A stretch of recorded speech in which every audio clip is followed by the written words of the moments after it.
Makahulugan ang sinabi kahapon ni Paulo Conti sa pagtatapos ng Eat Bulaga. Sa loob ng 6 na buwan nila bilang mga bagong host ng naturang palabas, napatunayan umano nilang kaya nila itong dalhin at tangkilikin pa rin ng mga tao. Nakatanggap nga ng pagkatalo ang Television and Production Exponents Inc. ng mga halos-host sa kanilang laban kina Tito, Vic at Joey sa pagmamay-ari ng trademark ng Eat Bulaga, matapos mabasura ang inihain nilang apela sa nasabing usapin.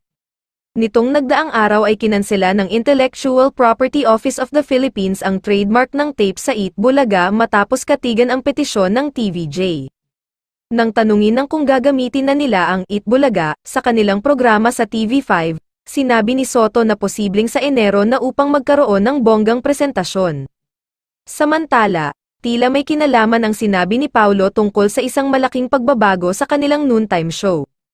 Ayan po mga kapuso, panibagong araw na sama-sama pa rin tayo, at ang masasabi lang po namin ay maraming salamat po sa inyo, panimula ni Paulo sa kanyang closing remark kahapon.